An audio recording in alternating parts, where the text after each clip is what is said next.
Beyond innovation, maximizing the potential of your stadium. This is a chat that is powered by La Liga together with Villarreal, and they'll be speaking to us about how they've been able to create sustainable revenue streams out of infrastructure projects. So please help me in giving a very warm welcome to our next fireside chat. First up is going to be Jaime Dominguez of World Football Summit, our moderator.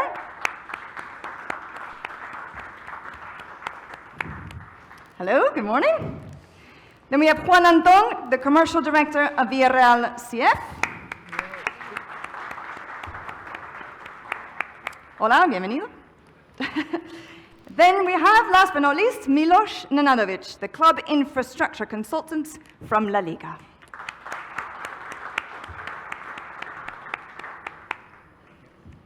Thank you so much. Thank you. Hello, everyone. Thank you for joining us today. I'm really looking forward to this. Before jumping into the conversation, which I think is going to be very interesting, I want to introduce with a little bit of data, just to give context to the panel. So, according to Deloitte, to their Money League report, when you look at the top 20 clubs, it's 15%, 15% of their revenue comes from matchday activities, 44% comes from broadcasting, and 41% from commercial revenues. And this is a similar split to the one that was seen before the pandemic. But I would argue the value of the stadium, it's much greater, especially because it has a lot of intangible benefits. So today it's really nice to have the opportunity to speak with Juan from Villarreal. They're doing an amazing job. They just renovated their stadium, and of course from Milos, from La Liga. Attendance is 10% higher than before the pandemic, so obviously the work at La Liga has been amazing as well, no? So guys, welcome to Football Innovation Forum. Milos, I want to start with a question. So basically, there's been a lot of evolution in terms of the entertainment landscape over the recent years, you know, especially because of the emergence of digital platforms. So you have a lot of options for fans. Now, in that sense, how does the stadium experience contribute to, let's say, or help sports clubs differentiate among all the different entertainment options that we have available? Well, first of all, thank you for the invite, and it's always a pleasure to be in Istanbul, in Turkey. It's a lovely, lovely place to visit. To answer your question, what we need to focus on first and foremost is that our competition as stadiums, as football clubs, is not simply other football clubs or other sports. Our competition is every single entertainment option out there. Bars, restaurants, theaters, cafes, even staying at home and watching Netflix is our competition. So what we need to do as stadiums in order to keep up is provide answers that each and every one of our customers needs and desires. So if you want to have a workout, go to the gym, do it at the stadium. If you want to host a party, you should do it at the stadium. You want to have a nice meal, do it at the stadium. The stadium should become an entertainment center for the city. And this is our biggest challenge, to make the public understand that stadiums are not something that you go to every 2 weeks to watch a football game. It's an arena, a venue where the opportunities you have are, let's say, limitless, but they can answer your questions as a client. And this is the way in which we need to work forward with our clubs in order for them first to teach the market and to answer the market's questions, and then later create products that answer those questions. Okay. Well, thank you for that, because it's a perfect segue to my next question for you, Juan. Eventually, football clubs to grow, they need to tap into new segments beyond the traditional football fan. So how do clubs like Villarreal or even La Liga do this? How do they tap into other fans and let them understand that, hey, this is an entertainment consideration that I need to have in mind? Well, again, thank you for having me, and for your consideration to my club and taking the lead of Milos' speech. Obviously, we tap out because we couldn't be more on the same page with La Liga, meaning for us, the centerpiece of our commercial strategy as of today is enhancing the stadium. So this is key for us in a place like Villarreal, because if you guys know our city, we only have 50,000 people population, And out of these 50,000, 12,000 are already season ticket holders. So it's really, really hard to tap deeper into our local audience. So we are attracting more and more people by, connecting to all the tourists that are coming over. Our region, the region of Valencia, is very, very touristic. So we are trying to enhance every single aspect of the stadium to have what we say life around the stadium every single day, right? Mm-hmm. So how are we doing this? Well, this has been scaling up since a couple of years ago with the lead of La Liga, trying to empower every single venue in La Liga. We said, okay, this is the moment to do renovation in the stadium, to have new works, to have new spaces, and we totally got it from the very beginning, and we jumped on that, and luckily for us, now we have our renovated stadium, mm-hmm. and we're good to go in order to tap into other markets and stuff. If you guys want to learn more about this, we actually had a conversation, Juan and I, on the World Football Summit podcast about this, and he goes into much greater detail. And I also suggest that you guys see the video that they have on the website, because it's really impressive how the stadium ended up. Now, Milos, going back to you, we were mentioning before, no, there's so many options available. Now, with all of this in mind, what are some challenges that the clubs at La Liga are facing to keep being relevant within the vast options that you have from an entertainment perspective? Well, first thing to understand here is that you cannot control what's going to happen on the pitch. So the quality of your product it is what it is. That's something that's outside of your control. What you do control is everything around that experience. And this is our challenge.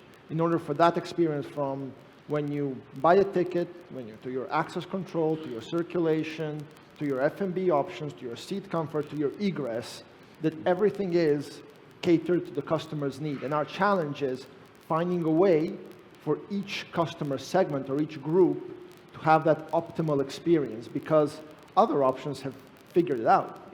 When you go to a restaurant or when you go to a bar, your experience is more or less streamlined in a certain way. In football stadiums, it's, at least up to this moment, has been a more of a discovery process where a fan needs to figure out on their own where the toilets are, where the food stands are, where is my hospitality area. This is the kind of challenge that we have in order to, well, first of all, increase our customer spend, and then second of all, have more customers of different types of groups or different segments enter into our stadiums and have more engagement with us. So the challenges are really in those fine details in creating and catering an experience specifically to a client, because if you do not do that, the sport itself is not enough. I mean, if there were enough football fans to fill every arena, every stadium in the world, none of us would be here because it would be pointless. Mm-hmm. Because there are not, we need to cater to those marginal sports groups and to make sure that they have a reason to go inside our stadium. In that sense, and we'll try to get into it later to see how clubs are using data to kind of segment and grade those segments that you're mentioning. But before getting into that, we cannot avoid the fact that renovating a stadium and having an optimal experience and having multiple options, it's a big commitment. It's a lot of resources that the clubs need to invest, and of course, there's pressure to maximize their return on investment, right? So going into a little bit more detail on what you were mentioning, Juan, how are clubs like Villarreal doing this? How are they identifying new sources of revenue that are going to help them achieve or maximize return on investment of a renovated stadium like Ceramica? Well, in our approach, everything is really connected, right? So in our case, in the commercial department, we are trying to invent new assets every single year, new marketing opportunities, new sponsorship.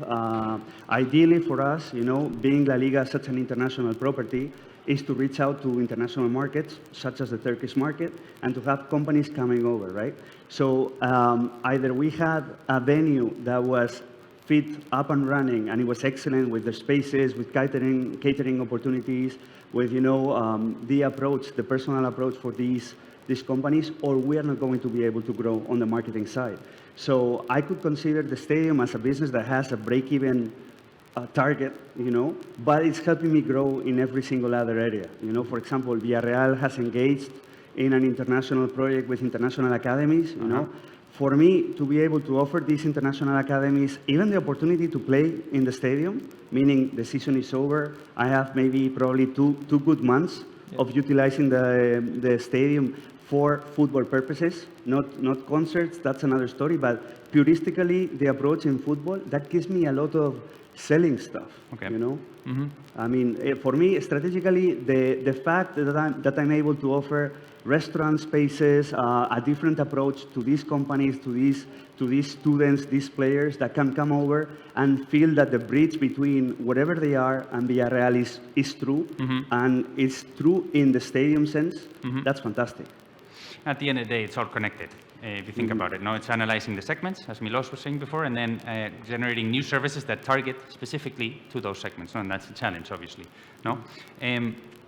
But the reality is, Milos, and of course, feel free if you want to add anything there. If not, I'll just jump to the next question, because I was thinking about this and say, hey, it is true, the experience at the stadium, it's a physical one. But we cannot avoid the fact that we live in a hybrid world. You know, we have a digital experience and a physical experience. No? So how do clubs at La Liga work, you know, to combine both worlds, if you will? How are those, you know, is there anything that La Liga is testing?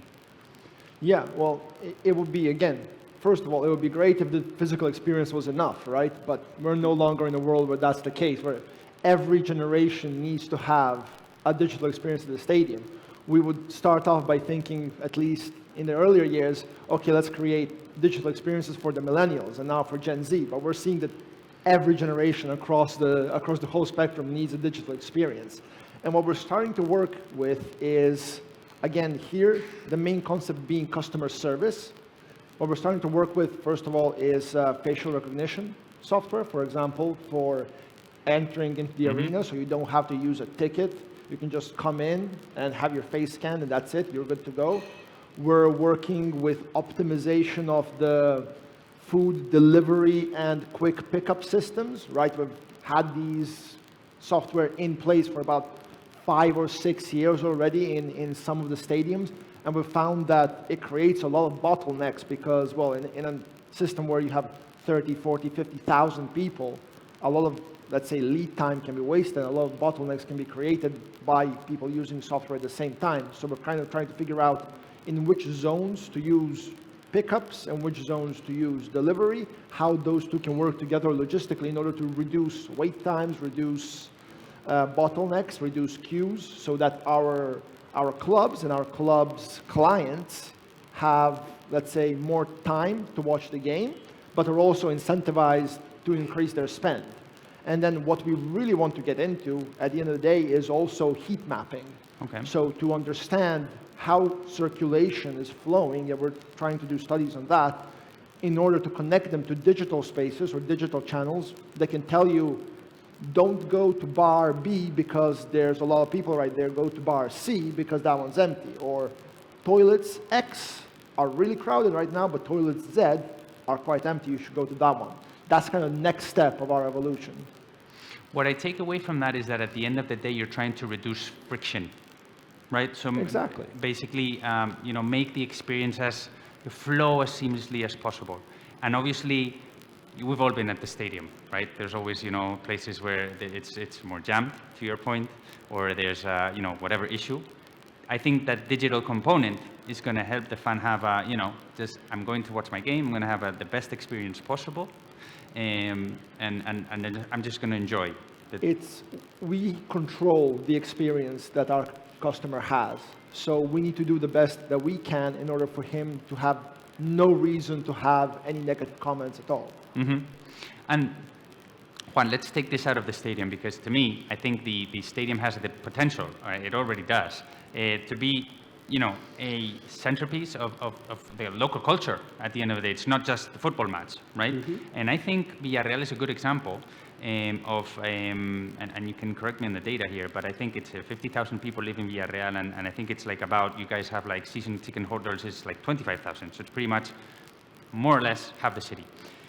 Effectively, this means that the stadium has the potential to become, you know, part and influence the local culture, and you have a strong ties to your community. So how are you doing this? How are you maximizing the opportunities that you get from being a cultural reference? Well, you know, if you guys come and visit Villarreal, you'll see it's like you say, it's a pretty small village, and football is the center of life in Villarreal. We are in an economic cluster that's very powerful in terms of the ceramic production in Spain. So we have a lot of corporate support, and that is actually the initial phase of what's driving the life around the stadium, right? There's a lot of salesmen of all these different ceramic groups that are supporting the team, that are bringing either their clients or people over. With the renovation of the stadium, we've managed to attract tourists, you know, because everywhere around Villarreal is pretty touristic, pretty awesome, to be honest. The beach in Valencia and Castellón, that's an amazing place to be, right? Yeah. And well, for us, I was going to say, listening to Milos and all these amazing developments, that we are, I mean, we'll jump into that when they have it ready for us. That would be awesome. But for us, like you said, most of the stadium is filled with season ticket holders that are traditional, coming from, you know, maybe 20 years supporting the team. And like I say, if the stadium fits 24,000, 2,500 seats are reserved for the away fans, and we have 20,500 season ticket holders. So this leaves a gap of maybe 1,000 tickets to sell. So that's the only thing we need to sell, right? And we're using this to engage with people in many different ways, but what we're focusing on is to enhance the experience with the pre-experience of the stadium.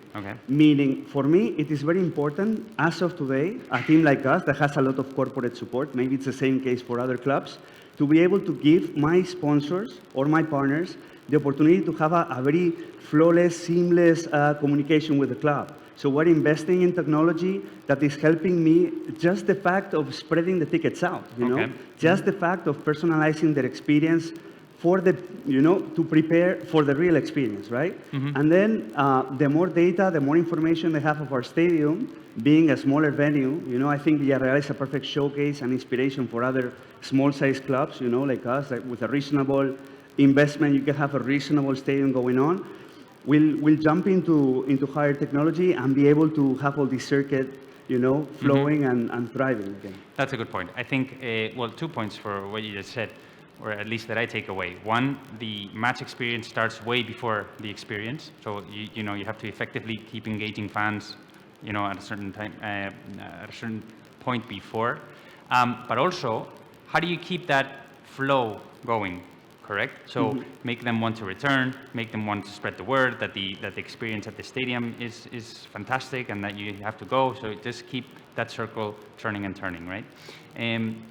And since now we're, let's say, taking things out of the stadium, Milos, I also want to, you know, raise the point that maybe revenues don't only have to come from the stadium. I think a lot of clubs have a lot of facilities, a lot of venues. You have your training grounds, right? So just to give that example. So how are clubs working with this? How are they generating revenues from venues or facilities that are not the stadium per se? Well, one of our main challenges in La Liga, and specifically the La Liga Impulso project, is to monetize and to commercialize training grounds. Because what we've seen, and rightfully so, within the La Liga Impulso project is that many clubs are modernizing their training grounds to be on the top level on the continent. But with that modernization and the investment that we talked about in the stadium comes the need to then monetize that investment, to let's say, to make it profitable or as profitable as possible. And that's where we, with the Impulso project, come in. We have, as a first challenge, trying to make the, first of all, clubs, and then second of all, the public, see the training ground as a potential commercial area. And there's two main ways to do that. There's one called, let's say, a more service way, because a lot of training grounds are usually located outside of the city or a periphery or an industrial area. So the service way to make it as profitable as possible is to provide service to those areas. People who either work or live in those either rural areas or industrial areas, they need somewhere to eat lunch. They need somewhere to go to the gym. Well, for example, those areas are something the basics for you already have at your training ground, or you're already developing at your training ground. So all you need to do is extend them to the general public that's in the area, and you have businesses that can flow on their own. On the other side, we have experiences and events. So just like we try to focus on monetizing the non-match day aspect of stadiums, it's the same thing for training grounds. There's B2B and B2C events you can do. If you want to do, let's say, team building for a company, you can do it at the training ground. If you want to organize a party or a wedding or a birthday, you can do it at the training ground. If you want to have a boot camp of fitness or do a 5K, 10K race, organize it around the training ground. All these micro events, they're not going to break the bank, right? But each one of those, if commercialized, which is what we're trying to do, is going to bring more and more notoriety in a positive way to the training ground and make the public see it as a space that you can potentially use to answer your questions. That's a good point. I think that what effectively demonstrates is that football clubs are becoming entertainment hubs, if you will, not only through the stadium, but through everything that they have to offer, every single touch point they could offer to the fan. And I like that concept of micro events. You don't have to think, big or think about disruptive things. It's just, at different mini events that are going to help improve the overall experience, no? Now, Juan, you and I once had a conversation and you told me that you had KPIs for everything and that you measure everything. So yeah, we're talking a lot about ideas and, and how do we improve the fan experience, but what are the measures of success? Is it just revenue, or are you looking at other KPIs to prove the success of whatever strategies that you do? That's a very good one. Yeah, we have KPIs for everything, and our heritage, industrial heritage, is to continuously improve. I told you about this, and we look into every single detail. But I would say that we're still building these KPIs, if we're talking in the stadium business. For me, it is very, very important to scale up, Our project is very reasonable. We try to comply with everything La Liga is offering to all the venues, but we know we are fighting in a league that we have a stadium of 24,000 people and that the density of population is a certain amount. So what I'm looking here is if the restaurant is getting, the amount of people to be profitable business maybe in just 1 year, getting a customer base that's allowing me to jump to restaurant number 2 and just restaurant number 3 in this second phase of opportunity. If I'm reaching out to the community and I'm getting listed, everywhere to have events going on. We just hosted an event for the local police, Okay. Meaning micro events are a fantastic solution. Everybody, if you want to feel connection with your football club, why not, open up to every single thing, and we are looking into basically the commercial KPIs at the moment, of the communication with the local companies, the local community, and everything. And regarding what you were saying before about the training grounds, I would say this is the huge connection with the stadium that in our case is quite simple because they are only 5 minutes distance from the stadium to the training grounds, but we are even redesigning the entries and the access levels so our training grounds are a very, very accessible part of the town, for you to visit. And these are KPIs that I'm looking into, the amount of visitors, because our training grounds are probably the hottest spot during a weekend, in the area. So there's so many things that we can do around this, There's so much opportunity, and the more you analyze, I guess, more insights that you're going to be able to get and more strategies that you're going to be able to implement. No? At the end of the day, it's a circle, no? Yeah. So now, you mentioned, Juan, the sponsors and creating a similar or a seamless experience for them as well. And Milos, I want to ask you, because what are the opportunities that you see for sponsors, partners, to be involved in this new, call it landscape, when we need to evolve the fan experience in the stadium? Well, I think traditionally speaking, the sponsor's playing ground has always been hospitality, and that's not going to change. And Juan touched on a very important topic, which is the relationship you have with your partners, where you feel like you're working together towards a common goal, that they feel part of your club and you feel a part of their organization. And this is the only way that you can, let's say, involve them more. So for example, what we're doing with certain clubs is that partners are being involved in the process of designing hospitality spaces and designing the hospitality program. Because at the end of the day, they are also profiting from it. They are associating themselves to our brand, to our club's brand, because they want to do business with other people who are in those spaces. So who best to advise us on how to proportionize the space that we have than the actual people who will be using it. And once a partner feels that they are involved in the process, that you are like VRL's partners, that you're designing projects together, then that partner is much more likely to have a long-term committed relationship with you because they have skin in the game. Okay, and going into the club perspective, Juan, how does it make it easier, for example, when you have a renovated stadium to target sponsors? Are you able to, or have you been able to change in a way, or have you seen an evolution of how you're targeting sponsors to attract them to the club? 100%. Just, I mean, carrying on with what Milos is saying, just because we are listening, we have a thermometer and we're, you know, I mean, for us, the corporate support is really, really strong. You know, I remember 20 years ago when there were not so many corporate skyboxes in Spain, we already had 50, you know, and other neighbors might have only had a few of them, you know. And listening to them and what they really need has been, you know, mandatory for us in able to redesign everything. For me to have a renovated stadium makes a huge difference, you know, because I can tap into different markets now. Regional sponsorships is key for all La Liga clubs. And if I couldn't cater the experience for all these international companies, why would they be interested in Villarreal? They're just buying advertising space. I need the connection, I need the engagement, the emotional, you know, relationship that we could build. That's the biggest asset we have in Villarreal. You know it. I mean, we are so accessible. I mean, it's bad for me to say it, but we're a bunch of nice people, you know, if you come over. So we can create really easily emotional connections. So for me, having the renovated stadium, it's like, hey, I have a big flag now, you know, I'm waving the flag, and I'm being able to attract bigger and wider sponsors. Yeah, I think the key point for me there is that Villarreal in this case is a club it's easy to resonate with in terms of their values, in terms of the impact they have the community, you know, at the end of the day, and that helps overall the experience and to attract sponsors, right? Now, Milos, given your experience and your view of other clubs, not only in La Liga, but, you know, in other leagues, which I'm sure you're looking into, are there any innovative examples or any that you would highlight in terms of how they're maximizing the opportunities that come from the stadium?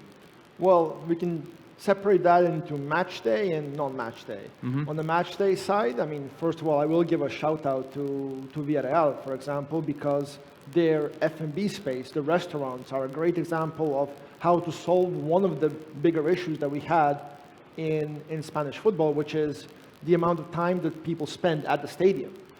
Let's say the tradition is that you come 5 minutes before the game, you have a drink and eat somewhere else, you come for the football and you leave.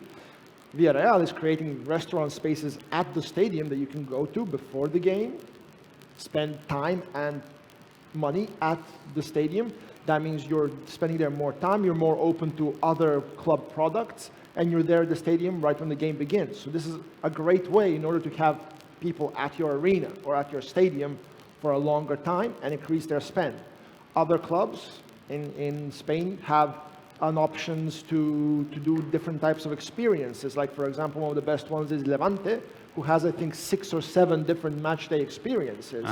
From the ball boys to the game day birthdays to the walking on the pitch to the shootout on the pitch experience. All kind of things you can, like a menu on the restaurant, choose and add on top of your ticket. Real Celta, for example, is a great example of a club that uses every nook and cranny of their stadium, however small and however isolated it may be, to create a different kind of experience, hospitality or not. Then non-match day, I mean, you have all types of events that, like Juan said, they're micro events. Like the macro events, let's not focus ourselves with, because those bigger ones like concerts or conferences, you're going to get 3 or 4 of those a year and not more. That's not sustainable in the long run. The smaller ones are. So Sevilla, for example, has a whole division dedicated to events, Sevilla FC events. They do birthday parties, they do weddings, they do a Christmas party at the stadium, they do smaller events for companies, or you have Espanyol as well, who organizes different small events for local companies, for local support groups. And then you have outside of Spain, there's great examples in the Benelux countries specifically of clubs using the stadium as a workout center. The actual, for example, the actual stands, the stairs, the design of the stadium is your workout, for example, or in Switzerland, which is a very, let's say, commercial area, there's a lot of examples of using, like I said before, team buildings. At the stadium, you use certain rooms, certain spaces, and the grass itself to create different types of team building exercises. And all of these are events that are not very big on their own, but summed together, they create, firstly, a social mass that follows the club, and secondly, they add to your P&L. They create an overall brand experience. Listening to all the examples that you said, I was just thinking about, this is no different than, for example, when I go to the same supermarket every time. I always have my experience within my local supermarket, and every single touch point is going to build my overall experience with that brand. At the end of the day, this is the same. If every experience that I have at the stadium with the club that I'm supporting, it's going to help create a more or a stronger relationship with the club as well, right? And you were mentioning a lot of examples there, and we told the audience, Juan, that we might go back to the use of data and how you guys are using data, because it's such a key topic. Really understand the different segments that one can create. Now, I don't know if you can go into, and we've touched upon a lot of examples, but how do you work that identification of fans based on the data to offer them tailored, let's say, experiences? Are you doing something like that at Villarreal? We are currently, I mean, this is a project that has been ongoing for a while, you know, we're currently improving our CRM, and the fact that we wanted to introduce a gamification process into this, in our case, is interesting because obviously we have a very pure football approach. If you ask me how do we gamify something, maybe it's just by bringing people over to the under-23s, to the under-21s, to the ladies team, to engage with these kind of teams and everything. So we need to focus and to build a very robust CRM that allows us to have this constant communication with fans. We very keen into asking them what they think about the season, what they think about their current state of their membership and all this kind of stuff. So we're focusing on that part now, to have everything in place, to have, again, a seamless, either via the app or via whatever they are interacting with the club. So it's effortless for them to give us their opinion, or I want to know how many season ticket holders are dog lovers, just to customize all the rest of the experience. Because then again, the trend, and everybody here knows, is that the sponsorships are more and more based on the database, and we don't want to sell data like just nothing. Data is a very important privacy factor. We respect the lives of our season ticket holders, so we want to do this together with them. What do you want to share with us? The more we know, the better for your club, actually, to be honest. And this is how we're building this connection with the data, which is also a big challenge. At the end is what we were mentioning before with Milos, trying to reduce friction, using the data to create more tailored experience that are going to reduce friction and going to improve the overall fan experience. Well, Milos, Juan, I want to thank you because I think we got into a lot of practical details and examples that I think the audience can pick up a few ideas to develop on their own. But I don't want to let you go without thinking or asking you both one final question from my end. Let's look 5 to 10 years down the line. So are there any, call it technologies, innovations, or whatever you want to frame it, that are going to impact the fan experience of the football stadium or the experience at the stadium in the future? Well, I mean, that technology maybe hasn't even been invented yet, so it's a bit of a tricky answer, but I look forward to a time where I can go to a football stadium as a client and not have to get my hands out of my pockets. Okay. So I look forward to a time where I don't need to show my ticket at any point. I don't need to show my credit card, or, well, I have it on my phone, but I don't need to get my phone out of my pocket to pay for a beer or to pay for a sandwich. I don't need to think about where my seat is. I don't need to think about where the bars are. This kind of contactless technology, and which is infused with artificial intelligence that will tell you where to go and what to do, this is what's going to make the biggest change in a customer's experience inside the stadium. So, this is starting to happen. We're doing facial recognition to enter the stadium already. In the States, they're already doing, well, with the Amazon innovations and Whole Foods, they're already doing the, let's say, automatic checkout where you don't need to pay for the things you buy. Once that gets more integrated into the overall sports landscape, I can essentially go to a football game or to any sports event and just from the street, just go to my seat and that's it. That's what you want. You want to have an experience that's completely unbothered. Okay. Juan? Yeah, well, he answered for both of us.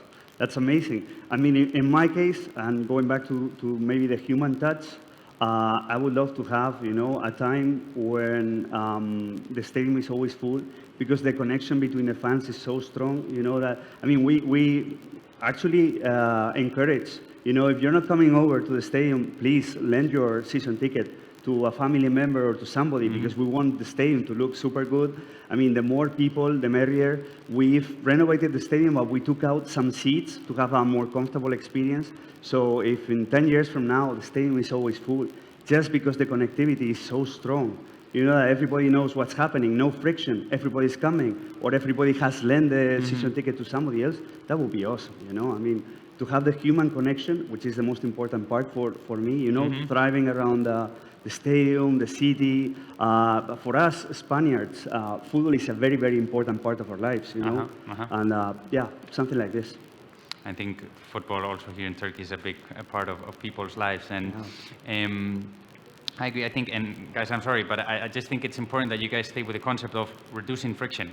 And that's kind of like the key of what I took out from this conversation. At the end of the day, if we want to maximize the revenues coming from the stadium and have an optimal fan experience, we need to make efforts as football clubs to reduce the friction of the fan and have them have a seamless experience at the club, using data, targeting them with specific services that are going to be really tailored to what I'm looking for as a fan. And if you think about it, this is something that the fan is seeing all over, not only in football. And it's easy for them to compare. I think we also need to take that outside look and say, hey, this is what's happening in the world. All the services I'm going into, they're reducing friction. And this is, I think where we're headed. So, Milos, Juan, I want to thank you. I hope the audience learned a lot. I did. And I want to thank you for the opportunity of joining me in this panel. And thank you to all who stayed in the panel, and hope you enjoyed. Thank you so much. Thank you. Thank you. Okay.